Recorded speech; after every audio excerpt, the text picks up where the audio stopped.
Hello friends, welcome to snow சமையல்.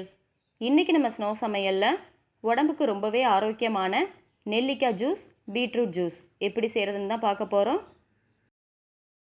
நெல்லிக்காய், beetroot சாப்பிட பிடிக்கலைன்னா இந்த மாதிரி ஜூஸாக செஞ்சு குடிக்கலாம். உடம்புக்கு ரொம்பவே நல்லது. இப்போ நம்ம ஜூஸ் செய்ய ஆரம்பிக்கலாம். நெல்லிக்காய் ஜூஸ் செய்கிறதுக்கு நான் 10 பெரிய நெல்லிக்காய் எடுத்திருக்கேன். உங்களுக்கு எந்த அளவுக்கு தேவைப்படுதோ அவ்வளோ இது நீங்கள் சேர்த்துக்கலாம். நெல்லிக்காவை நல்லா க்ளீன் பண்ணிவிட்டு இந்த மாதிரி சின்ன சின்னதாக கட் பண்ணி மிக்ஸி ஜாரில் சேர்த்துக்கோங்க. இது கூட ஒரு 5-6 புதினா இலை சேர்த்துட்டு தேவையான அளவுக்கு தண்ணியும் சேர்த்துட்டு இதை நல்லா அரைச்சி எடுத்துக்கோங்க. மிக்சியில் நல்லா அரைச்சிட்டு இதை ஃபில்டர் பண்ணி எடுத்துக்கிட்டேன். இது கூட இனிப்புக்காக தேன் சேர்த்துக்கோங்க. தேன் சேர்த்துட்டு இதை நல்லா கலந்து விட்டுருங்க. நீங்கள் தேனுக்கு பதிலாக சுகர் கூட சேர்த்துக்கலாம். இதை நல்லா கலந்து விட்டுருங்க. அவ்வளோதான். நம்ம நெல்லிக்காய் அரைக்கும்போது அது கூட புதினா இலை சேர்த்து அரைச்சிருக்கோம்.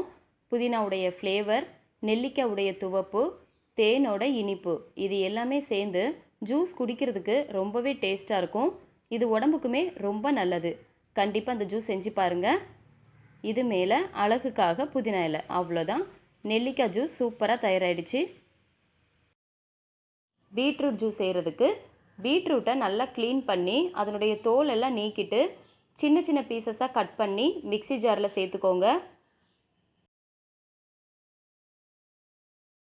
இது கூட ஒரு சின்ன துண்டு இஞ்சியை தோல் நீக்கிட்டு சேர்த்துக்கோங்க. 5-6 புதினா இலை, இனிப்புக்காக பனங்கற்கண்டு சேர்த்துருக்கேன். உங்கள் தேவைக்கேற்ப நீங்கள் சேர்த்துக்கலாம். பனங்கற்கண்டுக்கு பதிலாக கருப்பட்டி கூட சேர்த்துக்கலாம், நல்லாயிருக்கும். இதை மிக்சியில் நல்லா அரைச்சிட்டு ஃபில்டர் பண்ணி எடுத்துக்கோங்க.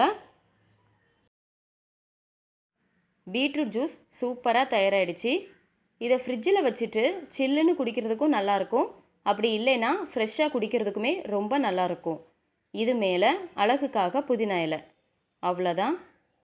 நெல்லிக்காய் ஜூஸ், பீட்ரூட் ஜூஸ் ரொம்ப நல்லா வந்திருக்கு. இந்த வீடியோ உங்களுக்கு பிடிச்சிருந்தா லைக் பண்ணுங்கள், ஷேர் பண்ணுங்கள், கமெண்ட் பண்ணுங்கள். மறக்காமல் நம்ம ஸ்னோ சமையலை சப்ஸ்கிரைப் பண்ணுங்கள். அன்பாக சமைப்போம், ஆனந்தமாக சாப்பிடுவோம், ஆரோக்கியமாக வாழ்வோம். தேங்க்யூ.